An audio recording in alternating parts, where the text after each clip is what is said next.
Primeiramente, boa tarde a todos, né? Tô vindo para mais uma tarde, né? Falar da palavra de Deus com vocês, expor a mensagem que Deus transmitiu ao meu coração neste momento, né? E a mensagem que Deus transmitiu ao meu coração, que eu gostaria de compartilhar com todos vocês, em relação à fé cristã, em relação ao amor, à misericórdia de Deus e à prática da fé cristã, eu venho transmitir a vocês nesse momento. E se encontra em Colossenses 2,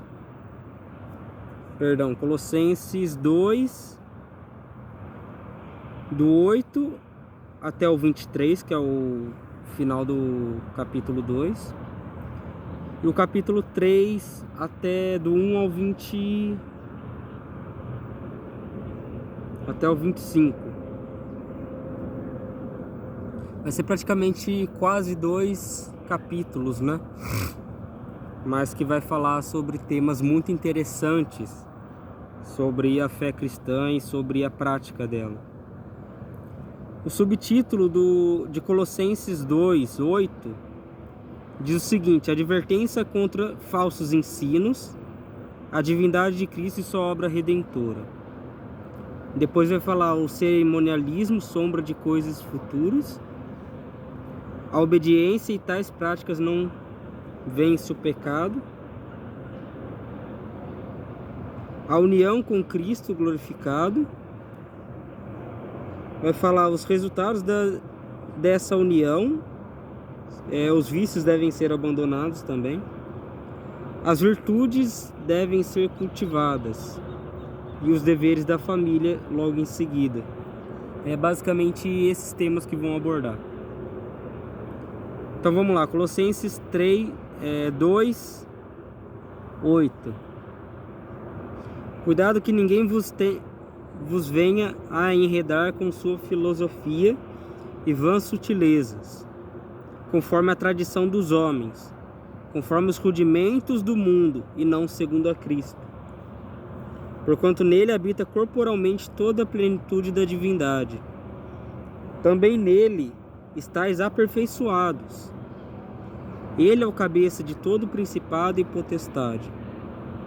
Nele também fostes circuncidados, não por intermédio de mãos, mas no despojamento do corpo da carne, que é a circuncisão de Cristo. Tendo sido sepultados juntamente com ele no batismo, no qual igualmente fostes ressuscitados, mediante a fé no poder de Deus, que o ressuscitou dentre os mortos. E a vós outros que estáveis mortos pelas vossas transgressões e pela incircuncisão da vossa carne, vos deu vida juntamente com ele, perdoando todos os vossos pecados,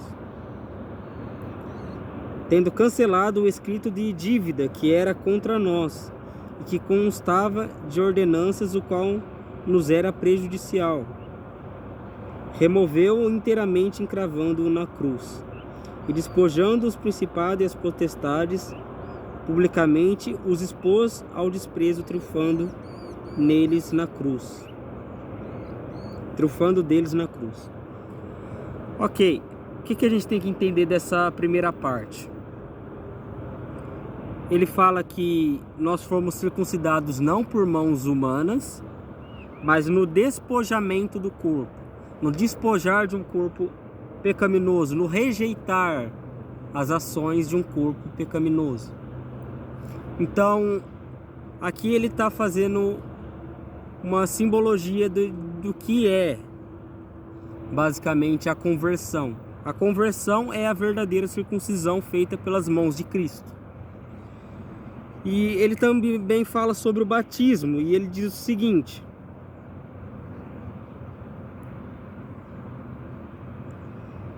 tendo sido sepultados juntamente com ele no batismo, no qual igualmente fostes ressuscitados mediante a fé no poder de Deus, que o ressuscitou dentre os mortos.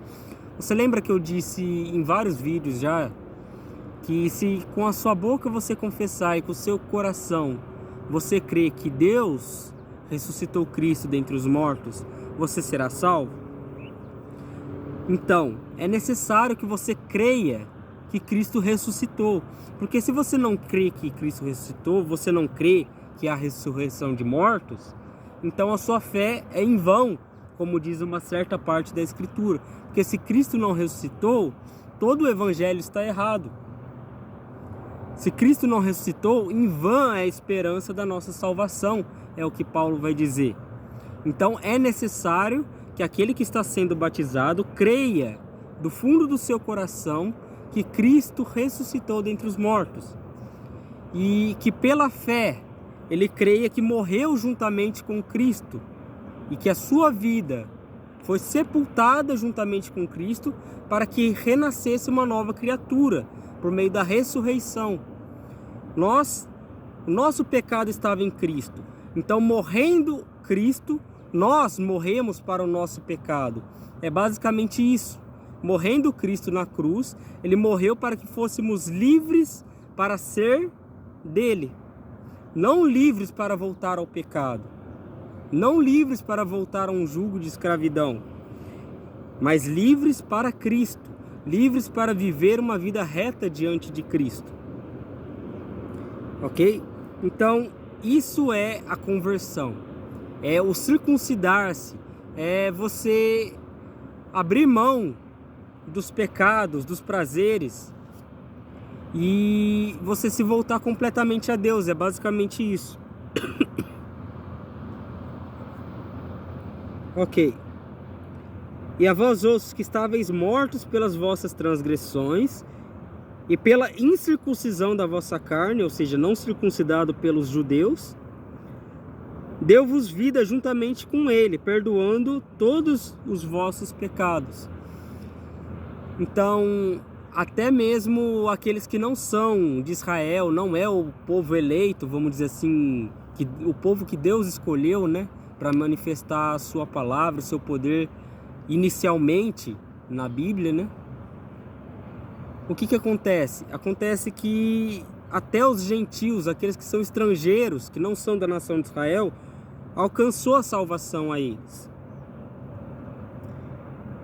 E os nossos pecados, que era a morte espiritual, que por consequência nos levava à segunda morte, que é o lago de fogo, foi abolido em Cristo, na cruz de Cristo, por meio do sangue do perdão que traz remissão dos pecados, por meio do sangue do sacrifício de Cristo. E essa parte aqui muitos poucos entendem. Tendo cancelado o escrito de dívida que era contra nós e que constava de ordenanças, o qual nos era prejudicial, removeu inteiramente encravando na cruz. Ele não está falando que Cristo pegou a lei e aboliu toda a lei na cruz. Tanto que Cristo diz, eu não vim revogar a lei, mas cumpri-la. Cristo, ele não revogou a lei. Ele basicamente aboliu a maldição da lei, vamos dizer assim. A gente não se torna mais maldito por não praticar a lei. Porque tinha algumas passagens no Velho Testamento que dizia, maldito o homem que descumpriu um desses mandamentos. Então, basicamente, aquele também que caía em um pecado e descumpria um mandamento, ele se fazia culpado também de todos os outros. Porque a lei também dizia, aquele que faz esse juramento, faz a circuncisão, ele é obrigado a guardar toda a lei.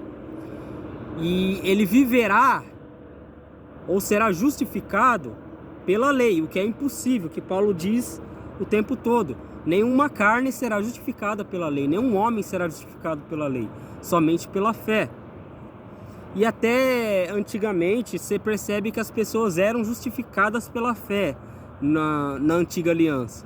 Porque querendo ou não, o que realmente fazia eles serem perdoados seus pecados era a fé em Deus. Era um coração contrito e não um sacrifício de animal. Aquele sacrifício de animal era apenas um simbolismo para contritar o coração do homem. Ora, era um animal inocente morrendo no lugar do homem culpado. Era basicamente Cristo morrendo no lugar daqueles pecadores. Então, logicamente sempre foi pela fé, compreende? Porém, os meios, as épocas foram diferentes.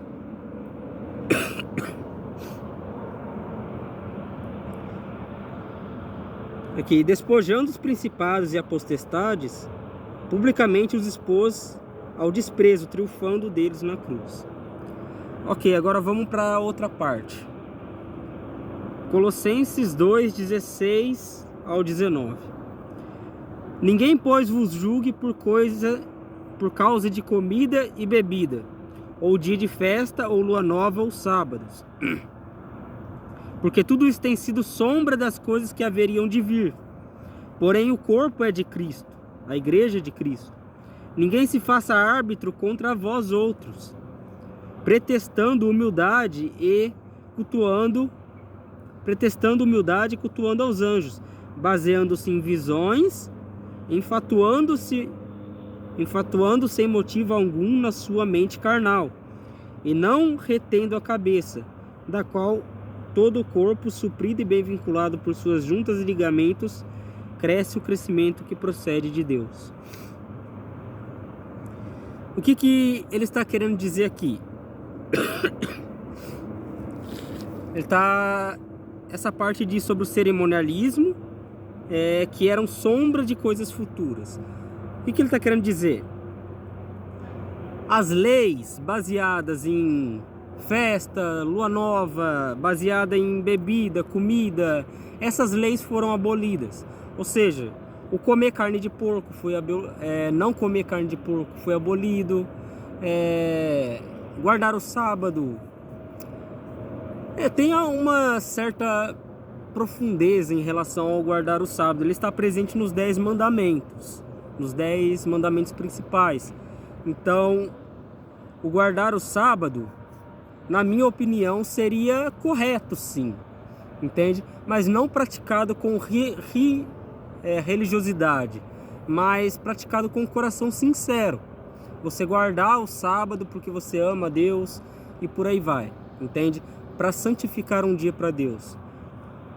Então, seria correto, até ao meu ver, mas não usar disso para criar uma superioridade em relação a si mesmo, a se superiorizar, você se achar superior aos outros. Não, você praticar o sábado porque você ama a Deus, porque você quer tirar um dia, você e sua família, para adorar a Deus, exclusivamente para Deus. Apenas isso. Não vejo errado como algo errado guardar o sábado, mas ele está falando: ninguém vos julgue por sábado, por bebida, por comida, por nada, porque essas coisas eram sombra do que haveria de vir. Cultuando aos anjos, baseando-se em visões, enfatuando motivos algum contra sua mente carnal. Ok, são pessoas que ficam falando que tiveram visões, baseando-se em coisas que não é Cristo, baseando-se em coisas que não provêm da palavra de Deus, para te convencer de doutrinas que foram abolidas, basicamente. Não doutrinas, mas tradições que foram abolidas, né? Ok. Ele diz o seguinte, eu vou ler desde os 16 novamente para não perder o raciocínio, porque a explicação foi longa. Ninguém, pois, vos julgue por causa de comida e bebida, ou dia de festa, ou lua nova, ou sábados, porque tudo isso tem sido sombra das coisas que haveriam de vir, porém o corpo é de Cristo. Ninguém se faça árbitro contra vós outros, pretextando humildade e culto dos anjos, baseando-se em visões, enfatuando sem motivo algum na sua mente carnal, e não retendo a cabeça, não buscando a sabedoria de Cristo, da qual todo o corpo, suprido e bem vinculado por suas juntas e ligamentos, cresce o crescimento que procede de Deus. Agora verso 20. Se morreste com Cristo para os rudimentos do mundo, porque como se vivesses no mundo, vos sujeitas a ordenanças. Não manuseis isso, não proves aquilo, não toques aquilo outro, segundo os preceitos e doutrina dos homens. Ele fazendo uma pergunta. Pois que todas essas coisas com o uso se destroem. Tais coisas com efeito têm aparência de sabedoria, só parecem ter sabedoria, como culto de si mesmo, e falsa humildade, e rigor ascético, todavia não tem valor contra a sensualidade. É isso que Paulo basicamente está pregando, que o guardar o sábado, o não comer carne de porco, todas essas coisas, elas têm uma aparência de sabedoria aos homens. Parece que está falando da sabedoria de Deus, porque eles usam da palavra de Deus justamente para isso. Então o que acontece? Tais coisas com efeito têm aparência de sabedoria, como culto a si mesmo. Basicamente, quem pratica isso e vive dessa forma, pregando que as pessoas devem viver dessa forma, e como se fosse uma doutrina comparada à doutrina de justificação, basicamente, que Deus justifica o homem, a pessoa basicamente iguala estas coisas com a doutrina da justificação pela fé. Então acaba que a pessoa mistura tudo e vira justificação por obras. E Cristo fica secundário em relação a essas tradições que eles tanto estimam. Então o que acontece? Ele também diz, é um culto de si mesmo e falsa humildade. Porque logicamente eles sabem que o orgulho é um pecado, mas a falsa humildade também é um orgulho. Conjectura mentira, orgulho, e unido esses dois vira a falsa humildade. Então, para encobrir o seu orgulho, o homem se veste de humildade. É basicamente isso. Então, o que acontece? E ele também diz, e rigor ascético. Basicamente aparenta ter um rigor contra o pecado, porém um rigor ascético, onde que os homens conseguem visualizar. Tanto que Jesus ele condena você fazer um jejum e não tomar banho, não raspar a barba, não fazer nada dessas coisas, com a intenção de que os outros vejam que você está jejuando. Mas ele diz, quando você for jejuar, passa óleo na sua testa, unge-te com azeite, né? E lave o teu rosto, ou seja, não fique com aparência de choro, não ache que... Não tente transparecer aos homens que você jejua, a fim de que eles te superestimem como alguém muito espiritual. Não, você deve se manter reservado nesse momento. É só você e Deus pode saber desse jejum, compreende? Então, o que acontece? Ele diz também, todavia, no entanto, porém, né? Isso tudo não tem valor contra a sensualidade, contra o pecado, contra a cobiça. Não tem valor algum contra a iniquidade. E ele vai dizer logo em seguida aqui as coisas que têm valor contra isso, que podem lutar e combater a isso. Ele diz, Colossenses 3, do 1 ao 25, é o capítulo completo, né? Portanto, se fostes ressuscitados juntamente com Cristo, buscai as coisas lá do alto, do céu, onde Cristo vive, assentado à direita de Deus. Pensai nas coisas lá do alto, não nas que são daqui da terra, porque morrestes e a vossa vida está oculta juntamente com Cristo em Deus. O que ele está querendo dizer aqui? A sua vida está guardada com Deus quando você recebe Ele pela fé. Quando você crê que Deus o ressuscitou dos mortos e que você foi ressuscitado juntamente com ele para uma nova vida. Então o que acontece? Você, a partir de agora, deve focar nas coisas do alto. Toda a sua maneira de viver deve ser focada no alto. Até mesmo os seus planos secundários. O seu plano primeiro deve ser: eu e a minha casa servir ao Senhor e sermos salvos. Primeiramente, a sua salvação. Depois, coisas secundárias, a salvação da sua família, mas não menos importante, porque também diz respeito à salvação do seu próximo. E depois, se você tiver um plano para bens materiais, encaixe esses planos com o propósito de Deus, com o reino dos céus. Se você quer ter riquezas, que use dessas riquezas para ajudar o seu próximo. Se Deus conceder essas riquezas, assim o faça. Não se engane em seu coração pedindo algo para Deus, sabendo que você vai se afastar depois. Não faça isso. Priorize o seu relacionamento com Deus. Buscar em primeiro lugar o reino dos céus e a sua justiça. E todas essas coisas serão acrescentadas, é o que está escrito, né? Comida, vestimenta, tudo que você vive ansiosamente correndo atrás. Mas logicamente, talvez ele te dê na medida para que você sobreviva, você e sua família sobreviva, não para que você se enriqueça.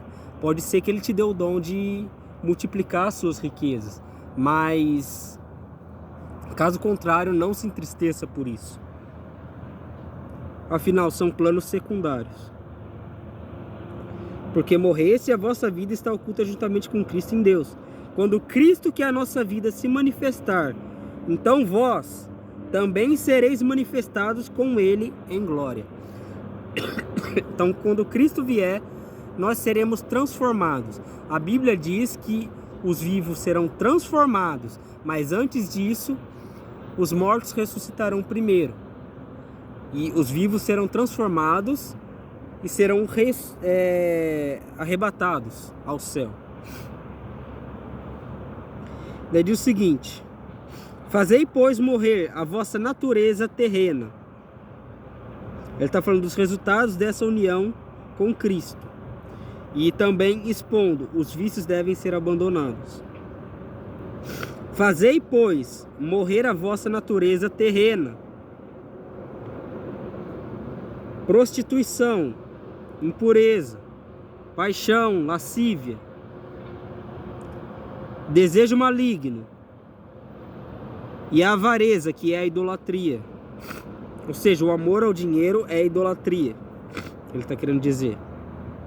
Por essas coisas é que vem a ira de Deus, abre parêntese, sobre os filhos da desobediência, fecha parêntese, ponto final. Ora, nessas mesmas coisas andastes vós também, noutro tempo, quando vivíeis nelas. Aqui está falando de um verbo passado. Ora, vocês também viveram esse momento em que vocês amavam o dinheiro, vocês praticavam paixão lasciva, desejo maligno, em que vocês praticavam a prostituição e impureza.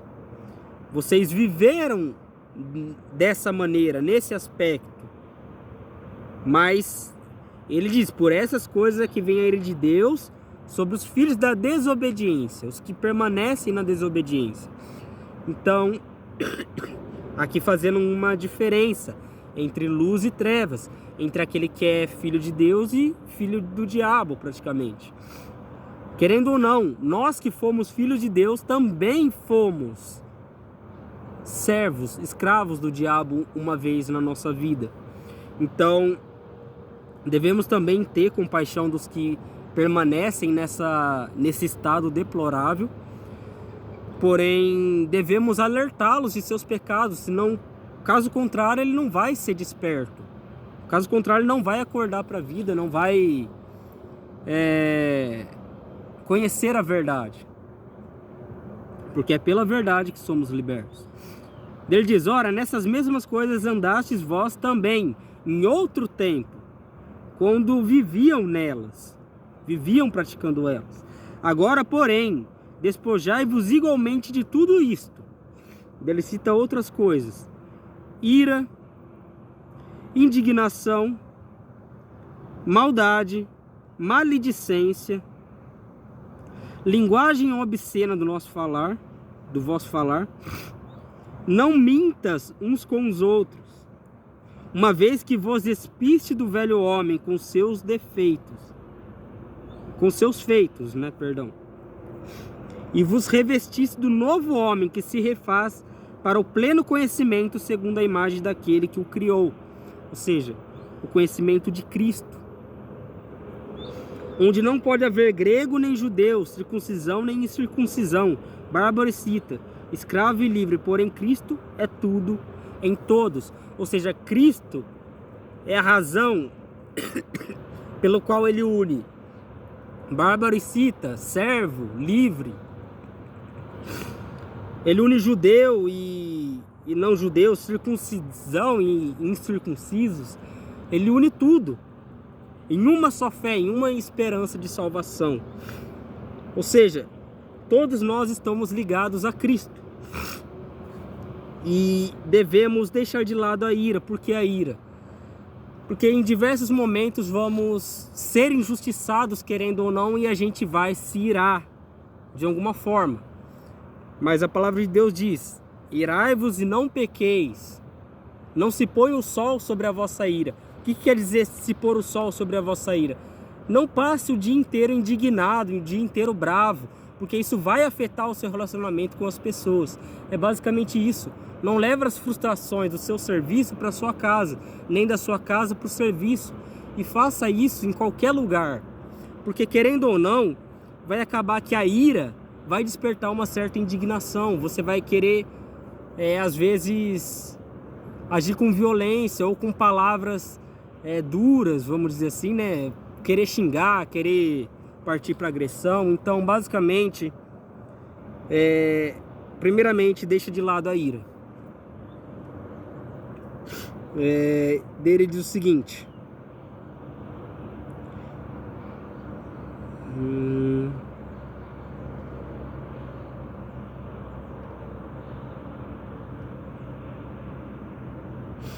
aqui, esposar igualmente tudo isso: ira, indignação, maldade e maledicência, linguagem obscena de nossa boca. Ou seja, palavras obscenas em que falamos de conteúdo sexual.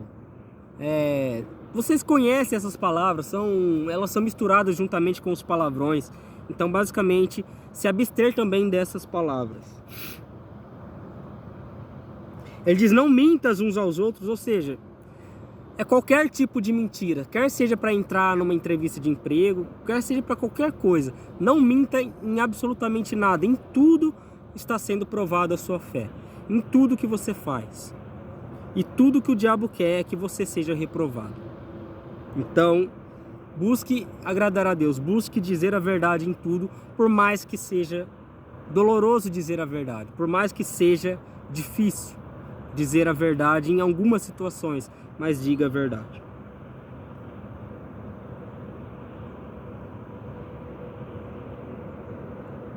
Uma vez que vos despiste do velho homem com seus feitos. Ok. Daí paramos naquela parte, onde não deve haver grego, nem judeu, circuncisão, nem incircuncisão, bárbaro e cita, escravo, livre, porém Cristo é tudo em todos. E daí aqui, Colossenses 3:12 até o 17. Revesti-vos, pois, como eleitos de Deus, santos e amados, de ternos afetos de misericórdia, de bondade, de humildade, de mansidão e longanimidade, que é a paciência. É uma paciência perseverante, Suportai-vos uns aos outros. Perdoai-vos mutuamente, caso alguém tenha motivo de queixa contra outrem. Assim como o Senhor vos perdoou, assim também perdoai vós. Então, devemos suportar uns aos outros, devemos perdoar uns aos outros, nos revestir de misericórdia, de bondade, de amor. E ele diz Assim como se alguém tem algo contra você, ou se você tem algo contra outra pessoa, você cometeu algo contra outra pessoa, você está de cara virada contra outra pessoa, você quer reconciliação, assim como a outra pessoa te ofendeu, a pessoa, ele diz aqui, ó, caso alguém tenha motivo de queixa contra outrem, assim como o Senhor vos perdoou, assim também perdoai vós. Ou seja, é se o outro fez algo contra mim, eu tenho uma queixa contra ele. Paulo está dizendo aqui, inspirado por Deus, perdoe esta pessoa. Assim como Cristo te perdoou lá na cruz, te perdoando por completo os seus pecados, assim perdoe esta pessoa, ou indo até ela, ou liberando perdão no seu coração. Compreende? Porém, o mais ideal é você ir até a pessoa, porque você reata os laços de amizade, os laços de amor com essa pessoa, né? Um amor cristão.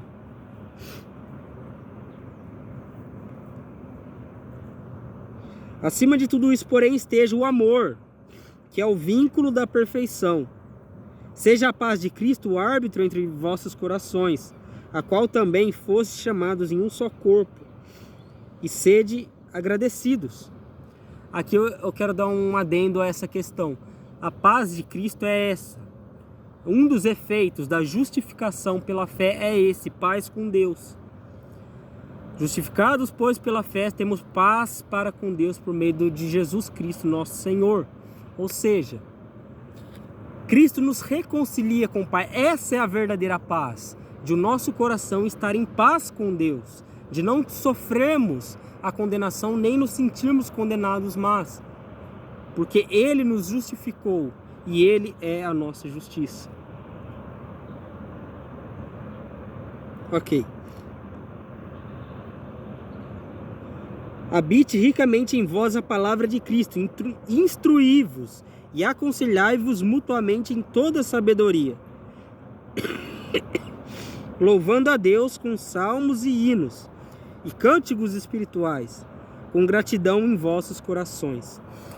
Instruí-vos e aconselhai-vos mutuamente. A igreja de Deus, ela deve ser instruída e aconselhada em sabedoria mutuamente. Todos devem ser instruídos em sabedoria, quer sejam os que têm mais ou menos sabedoria, porque todos têm a sabedoria divina. Se Deus quer agir com simplicidade para conquistar o coração de um sábio e quebrantar o seu orgulho, assim Ele fará. Se Ele quiser agir com sabedoria superior com aquele que tinha menos sabedoria, para humilhar a sabedoria daquele que se orgulha, assim Ele vai fazer também. E, enfim, Deus ele vai agir de diferentes formas, tentando nos ensinar sabedoria.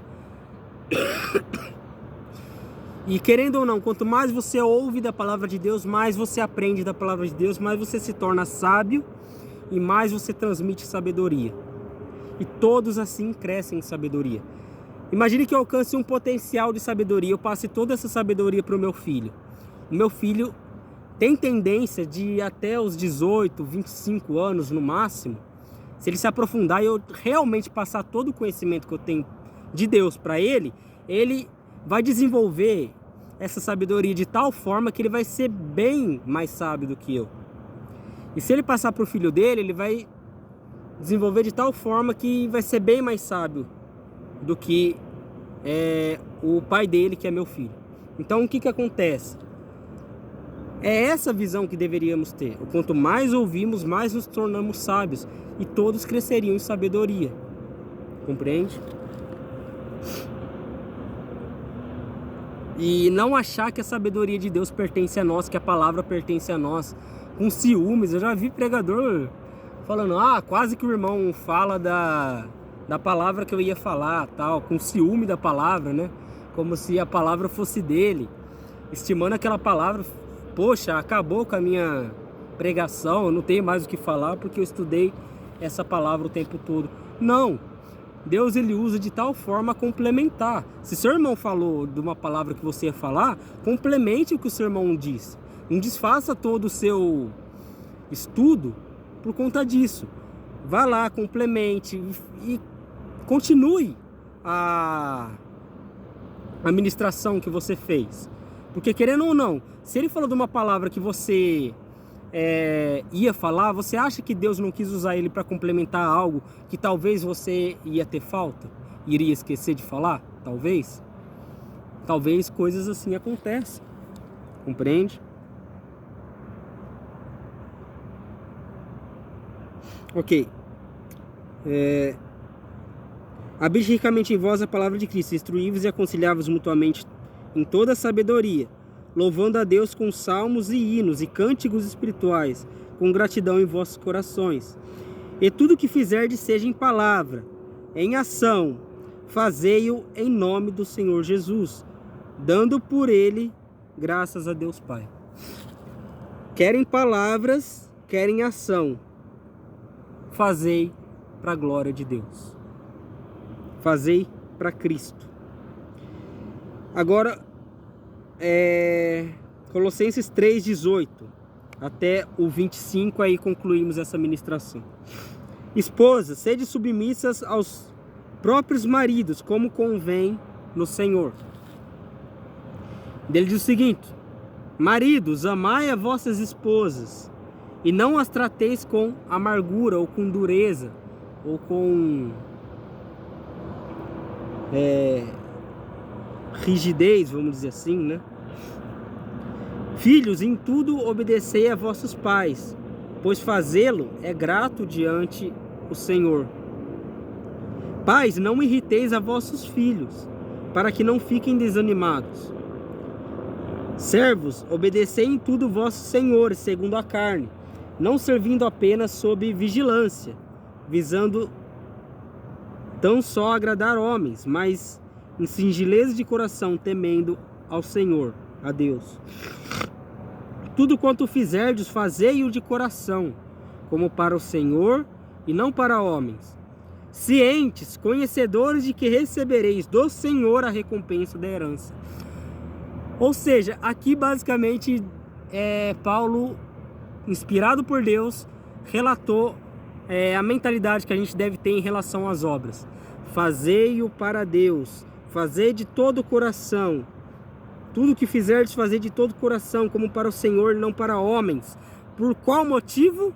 Sabendo que é dele que recebereis o galardão, a herança. Compreende? Que receberei a recompensa da herança, a qual a Cristo, o Senhor, é que estáis servindo.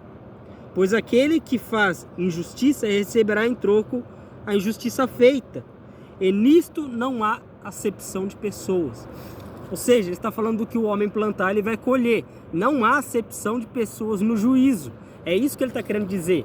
Certamente o que o homem plantar, ele há de colher. Ele diz o seguinte: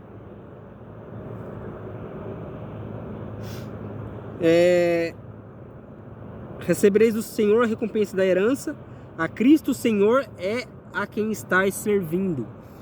Ou seja, quando você está servindo a homens, é a Cristo que você está servindo. Por que você vai servir de todo o coração as pessoas? Porque é a Cristo, é a imagem de Deus, é a imagem de Cristo, aquelas pessoas. Embora deterioradas, algumas delas deterioradas pelo pecado, ali há a imagem de Cristo. E ali pode haver chance de restauração, ali pode haver chance de conversão. Compreende? E a palavra de Deus também, ela, com relação a alguns irmãos, ela vai dizer: afaste-se.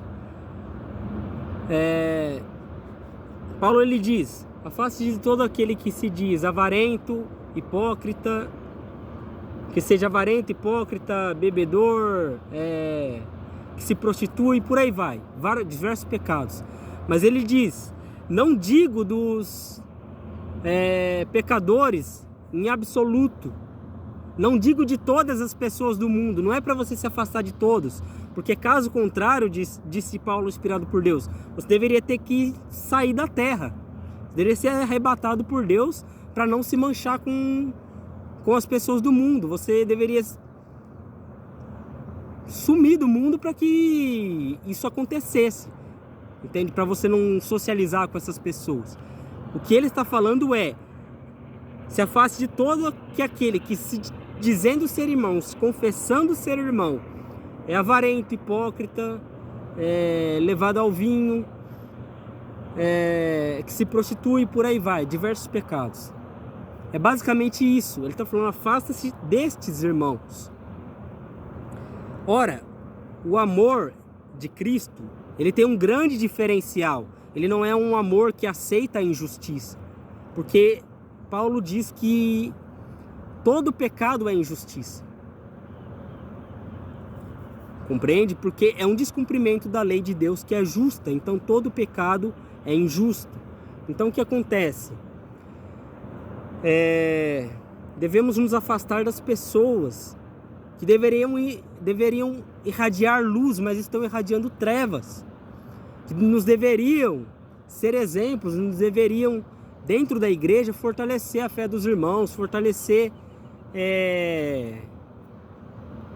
o mundo em fé, em sabedoria, para que eles estejam firmes na fé.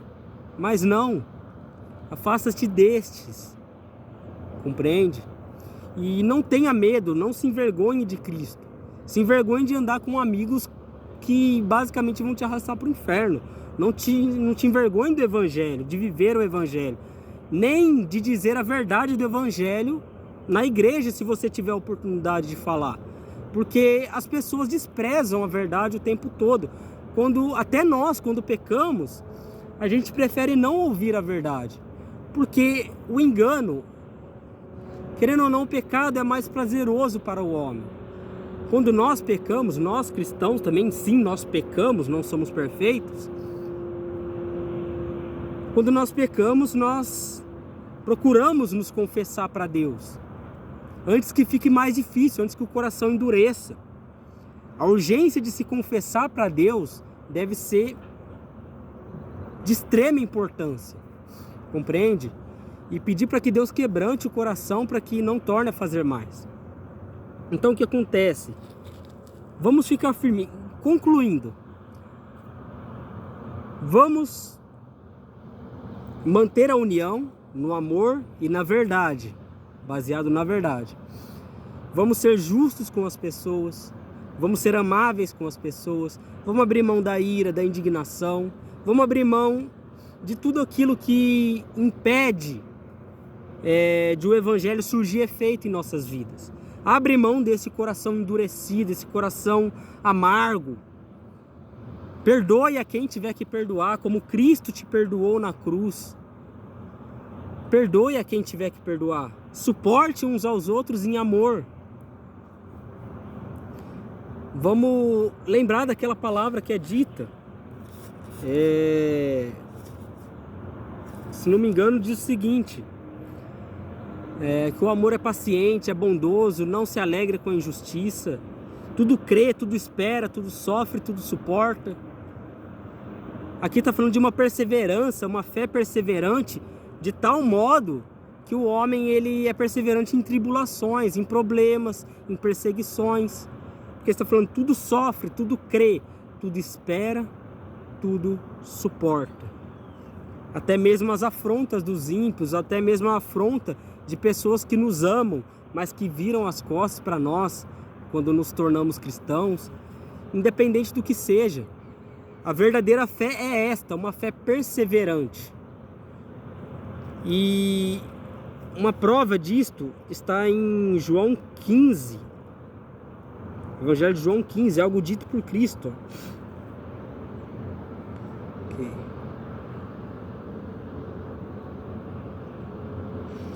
Olha uma das provas que a fé perseverante é a verdadeira. Um homem que permanece, um verdadeiro cristão, é um homem que verdadeiramente aceitou a Cristo. Aqui, ó. Permanecer em mim e eu permanecerei em vós, como não pode o ramo produzir fruto de si mesmo, se não permanecer na videira. Ou seja, se não tivermos permanecidos em Cristo, se não permanecermos na doutrina de Cristo e vivendo para Cristo por completo, e tendo fé em Cristo, se entregar por completo a Ele para a santificação, vai acontecer que a gente não vai conseguir dar bons frutos, a gente só vai dar maus frutos, porque a nossa natureza é essa, ela é má. Então aqui vai: eu sou a videira e vós os ramos, quem permanece em mim e eu nele, esse dá muito fruto, porque sem mim nada podeis fazer. Se alguém não permanecer em mim, será lançado fora, semelhança do ramo, e secará, e o apanham, lançam no fogo e o queimam, que é uma referência ao inferno, né?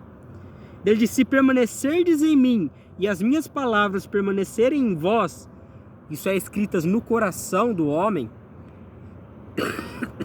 porque ao dizer palavras escritas no coração do homem, está dizendo que uma doutrina, um ensinamento foi inserido na vida da pessoa. Porque do coração provém os maus pensamentos, provém tudo que é de mal no homem. Só que se algo bom, a semente do evangelho foi colocada no coração do homem, ele vai produzir bons frutos. Porque o ensinamento de Deus transformou a vida dele. Ele diz o seguinte também: se permanecerdes em mim e minhas palavras permanecerem em vós, pedireis o que quiserdes e vos será feito.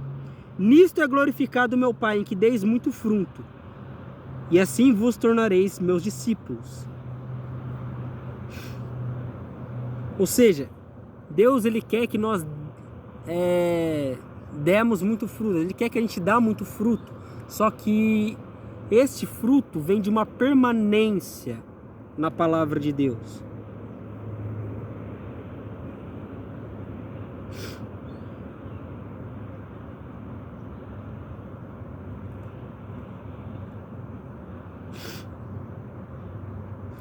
Aqui, para concluir, eu quero falar outra palavra também. Ele diz o seguinte, João 15, 16 ao...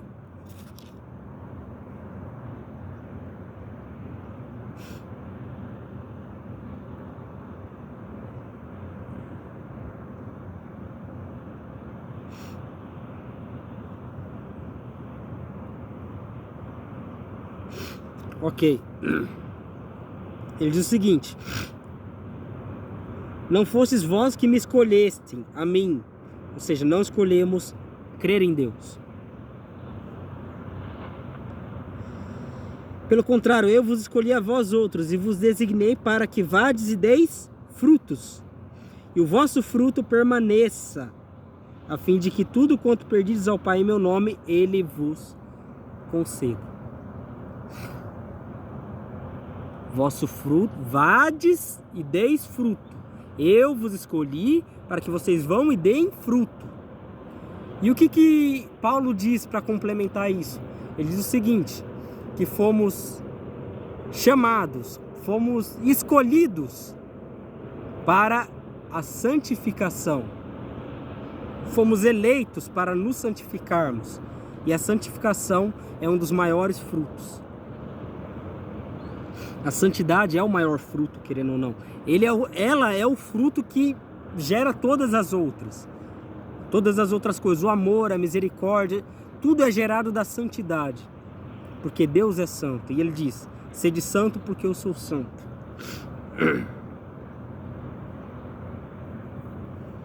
Ou seja, Deus nos escolheu, não foi nós quem escolhemos Ele. Eu vos escolhi e vos designei, vos coloquei para que vades e deis fruto, o vosso fruto permaneça, a fim de que tudo quanto perdides ao Pai em meu nome, Ele vos conceda. Você vai, você dá um bom fruto e esse bom fruto permanece. Essa é a verdadeira fé que pregamos. Você dá o bom fruto e o bom fruto permanece. E uma das características fundamentais desse fruto, humildade, reconhecimento de pecado. Ele diz, isso vos mando que vos ameis uns aos outros. Se o mundo vos odeia, também sabei que primeiro do que vós odiou primeiro a mim. Ou seja, antes do mundo odiar a figura do cristão, ele odiou primeiro a Cristo, porque Cristo o enviou. Se o mundo vos odeia, sabei que primeiro do que a vós outros me odiou a mim. Se vós fosseis do mundo, o mundo amaria o que era seu. Todavia, como no entanto, não sois do mundo, pelo contrário, dele vos escolhi, dele vos tirei. Por isso que o mundo vos odeia. Seria mentira dizer que seria inveja? Ora, os fariseus crucificaram Cristo por inveja. Você acha que não seria uma inveja que o mundo tem dos cristãos? Logicamente, os homens não vão admitir a inveja. Eles podem admitir vários e vários pecados. Mas a inveja, até entre nós cristãos, é difícil admitir. Porque querendo ou não, sabendo que aquela pessoa vai ser salva e eu não, por conta de minha conduta, eu tenho muito a me desesperar, talvez até a invejar aquela pessoa, ou até virar as costas, pegar ranço por conta de que eu não sou salvo, entende? E eu vejo ela pregando e eu acho que ela é superior a mim, e começa a inventar um monte de coisa na cabeça que a pessoa nem está querendo dizer aquilo. Daí diz o seguinte: se vós fosseis do mundo, eu mandaria que era seu, como todavia não sois do mundo, pelo contrário, dele vos escolhi, por isso o mundo vos odeia. Lembrai-vos da palavra que eu vos disse: não é o servo maior que o seu senhor. Se me perseguiram a mim, também perseguirão a vocês. Se guardaram minha palavra, também guardarão a vossa. Tudo isso, porém, vos farão por causa do meu nome. Portanto, não conhecem aquele que me enviou. Se eu não viera, nem lhe houvesse falado, o pecado não teriam. Mas agora não tem desculpa do seu pecado. Ou seja, Deus expôs a verdade, Cristo expôs a verdade. E eles poderiam agir e dizer: nós não sabíamos que aquilo que estávamos fazendo era errado e nós não conhecíamos a sua palavra. Agora eles conhecem a palavra. Eles não têm desculpa de dizer que não conhecem, porque conhecem a palavra de Deus. Eles não serão justificados meramente por ignorância, porque eles estão escolhendo permanecer ignorantes, embora sabem da verdade. Porque quem prefere permanecer na ignorância é pior do que o tolo, se você for ver. E a favor deles eu me santifico. Aqui, calma aí, ó. Ok. Se eu não viera, nem lhes houvesse falado, pecado não teriam, mas agora não tem desculpa do seu pecado. Quem me odeia, odeia também a meu Pai. E a rejeição a Cristo comprova que a pessoa ama mais o pecado do que a Deus. Então ela está aborrecendo, está odiando, está rejeitando. Um dos sinônimos de odiar é rejeitar, se você quer saber. Então, rejeitar, um dos sinônimos dele é ódio. Se você tem ódio contra alguém, você rejeita, você excomunga aquela pessoa, você não quer aquela pessoa por perto. E é basicamente isso que as pessoas estão fazendo. Não querem Cristo por perto em suas vidas, tomando decisões por ela. Não querem Cristo transformando a vida delas, porque para elas a vida delas já está perfeita. Se eu não tivesse feito entre eles tais obras, quais nenhum outro fez, pecado não teriam. Mas agora não somente eles têm visto, mas também odiado tanto a mim quanto a meu Pai. Isto, porém, é para que se cumpra a palavra que está escrita na sua lei. Odiaram-me sem motivo. Em algumas traduções está: desprezaram-me sem motivo. Por isso que o desprezo, ele está ligado também com a palavra ódio. Mas no original é ódio mesmo. Quando, porém, vier o Consolador, que eu vos enviarei da parte do Pai, o Espírito da verdade, que dele procede, esse dará testemunho de mim. E vós também testemunhareis, porque estáis comigo desde o princípio. Então, basicamente, o que ele está querendo dizer aqui: vai haver perseguição, o mundo vai nos odiar, o mundo vai desprezar a nossa palavra, mas porque primeiro desprezou a Cristo. Não é a nossa palavra que ele está desprezando, é a palavra de Cristo, é a pessoa de Cristo que eles desprezam. por amarem mais a vida, por amarem mais os prazeres, por amarem mais suas famílias, por amarem mais seus filhos, suas esposas, por amarem mais o mundo do que a Deus. E consequentemente estão amando mais o diabo do que a Deus. E por esse motivo devemos nos alertar, devemos nos afastar das amizades do mundo, mas também de algo bem mais perigoso que as amizades do mundo, se torna um cristão hipócrita, uma pessoa, um irmão que se diz cristão e pratica completamente o oposto. Ele se torna igual aos fariseus. O que Jesus disse? Se a vossa justiça não superar a justiça dos escribas e fariseus, não sereis salvos. E quem mais santo do que aqueles homens naquela época? Não tinha, eles eram a elite daquela época. Eles eram o melhor dos melhores daquela época. Tanto que ele estava fazendo essa figura para dizer: é impossível que alguém se justifique por obras. Se alguém conseguir se tornar melhor do que esses homens em obras, esse alguém pode ser salvo. Só que aí que está, ninguém pode ser salvo. Nem mesmo eles podiam ser. Então, como a nossa justiça vai superar a dos fariseus? Se Cristo for a nossa justiça. Porque Cristo é a justiça perfeita. Então, se Cristo for a nossa justiça, o nosso meio de justificação, e nós cumprimos obra por amor ao próximo, por entrega ao próximo, sabendo que estamos fazendo para Deus e não aos homens apenas. E outra coisa, um pecado que é bem complexo. Na hora que você for pedir perdão, não considere o seu relacionamento com Deus. Não considere pedir perdão para que quando você estiver orando com Deus, você se sinta em paz. Não. O que Deus quer é reconciliação de pessoas. Quando você estiver pedindo perdão para alguém, eu sei que é de grande estima a nossa vida com Deus, a nossa comunhão com Deus. Mas quando estiver pedindo perdão para alguém, ou querendo se reconciliar com alguém, faça por amor a esta pessoa. Porque também isto é aprovável diante de Deus. Ok? Graça e paz, Deus esteja com todos vós. Esse foi o vídeo mais longo do canal até agora. Eu estarei colocando o meu número na descrição do vídeo, caso vocês queiram entrar em contato no WhatsApp para esclarecer, tirar dúvidas. Eu estarei colocando o meu WhatsApp na descrição. E também, se quiserem divulgar esse vídeo para alcançar mais pessoas, eu fiz esse canal com um intuito evangelístico, de ganhar almas, de levar a palavra de Deus para mais e mais pessoas, ensinar essa palavra para mais e mais pessoas. Porque um dia eu não conhecia e hoje Deus me deu conhecimento para transmitir a vocês. Ok? Deus abençoe e até a próxima.